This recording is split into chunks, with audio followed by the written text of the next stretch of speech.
Magandang araw mga bata! Ako si Ma'am Regine, ang teacher mo sa math. Today we will be learning about measuring quantities. This is a lesson for Grade 7 Mathematics, Quarter 2, Lesson 1 to 2. Kaya tara na, and let's do the math. Another quantity we have, the mass. It is a measure of the amount of matter in a substance or an object. This one, madalas natin itong makikita sa palengke, ginagamit para pangsukat ng bigas at marami pang iba. Ito naman ay ginagamit natin para sukatin ang timbang ng isang tao. So both of these are weighing scales.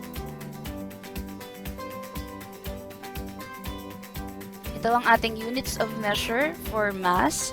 Meron tayo for metric at meron din tayo for English. Ang ating basic unit for mass ay kilogram. Pero for smaller units, we use gram.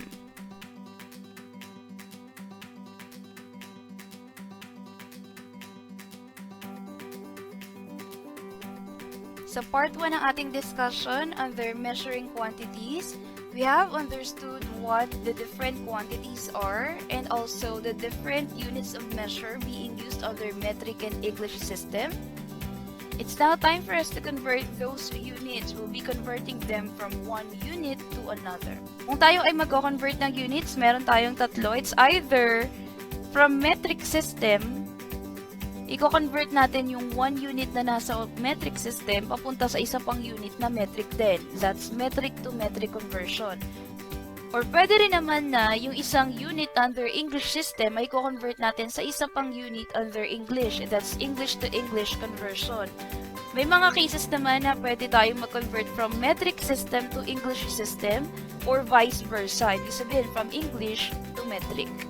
So lahat ng mga units na ito ay pwede natin i-convert to another.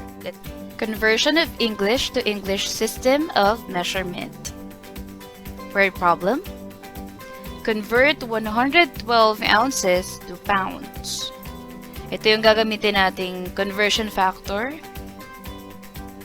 Sa word problem na ito, meron tayong dalawang units, ounces at saka pounds. Both of these units are under English system of measurement. Ito ang gagamitin natin na conversion factor for us to convert ounces to pounds.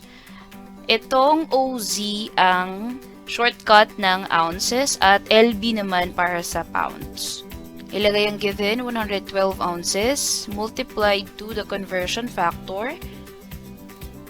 For every 1 pound, meron siyang katumbas na 16 ounces. Kung mapapansin natin, ang ounces ay nandito sa ilalim dahil ang given natin ay nandito sa taas sa numerator. Kailangan pareho ang unit na nandito sa given tsaka dito sa ilalim para ma-cancel out natin yung dalawang unit na ito at ang matitira na lang ay yung nandito sa taas. So, gagawin natin ay 112 ounces multiplied to 1 and then divided by 16. Cancel natin yung dalawang units na magkapareho. Ang magiging sagot natin ay 7 pounds. 7 dahil 112 times 1 is 112. 112 divided by 16 is 7. And then pounds kasi yung natira nating unit ay pounds. Therefore, 112 ounces is also equivalent to 7 pounds. Conversion of English to metric system of measurement and vice versa. Ito ating word problem. Convert 7 pounds to kilogram. Yung gagamitin natin conversion factor. Dahil tayo magko-convert ng pounds, LB to kilogram, ito yung ating gagamitin. Ilagay natin ang given, 7 pounds, multiplied to the conversion factor. Nasa ilalim dapat yung pound dahil kailangan nating mag-cancel ng unit. So, ang ating conversion factor ay for every 1 kilogram, nasa taas siya, nasa taas ang kilogram para pag na-cancel natin yung 2 pounds, kilogram matitira. Ang 1 kilogram ay may katumbas na 2.2 pounds. So, ang gagawin natin ay 7 times 1 at yung sagot natin dyan ay i-divide natin by 2.2. Cancel natin yung dalawang magkapareho na unit. Ang matitira na lang ay yung kilogram. Ang sagot ay 3.18 kilograms. Dahil 7 times 1 is 7, and then 7 divided by 2.2 ay 3.18. Approximately 3.18 lamang ito, rounded off to the nearest hundredths. Therefore, 7 pounds is equivalent to approximately 3.18 kilograms. Conversion of metric to metric system of measurement. Word problem? Every cupcake needs 2,250 milligrams of flour. How many grams of flour is needed for 12 cupcakes? Dito sa word problem na to, meron tayong unit na milligram, mg, at grams. Ito yung ating conversion factor for mass.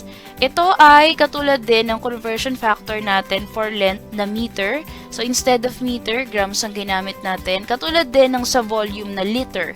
So, instead of liter, grams dahil tayo ay nasa mass. Itong mga prefixes ay pareho lang. Idadagdag natin ito sa grams. Example, teragram, kilogram, decigram, milligram, and so on.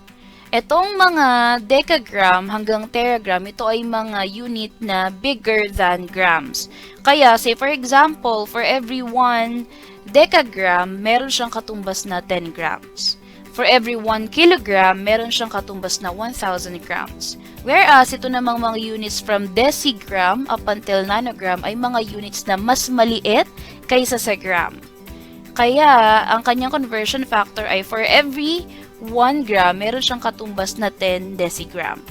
For milligram, for every 1 gram, meron siyang katumbas na 1,000 milligram. In this case, ang kailangan natin ay mag-convert ng milligrams to grams. Kaya ito ang gagamitin natin conversion factor. Sulat natin yung given, 2,250 milligram, converted to the conversion factor. For every 1 gram, nasa taas yung grams dahil yan ang kailangan nating matira na unit. Meron siyang katumbas na 1,000 milligrams. Yung milligrams ay nasa baba para ma-cancel out natin. 2,250 milligrams multiplied to 1 at yung sagot ay divide natin kay 1,000. Cancel natin yung magkapareho na unit. Ang matitira na lang ay grams at ang ating sagot ay 2.25 grams. Therefore, for every 2,250 milligrams ng flour, meron itong katumbas na 2.25 grams. Kaya lang, ang tanong dito sa word problems ay how many grams of flour is needed for 12 cupcakes? Itong 2.25 gram na ito ay katumbas lamang ng para sa isang cupcake. Ang kailangan natin ay grams of flour for 12 cupcakes. Kaya we need to multiply 2.25 grams by 12 para makuha natin ang sagot, which is 27.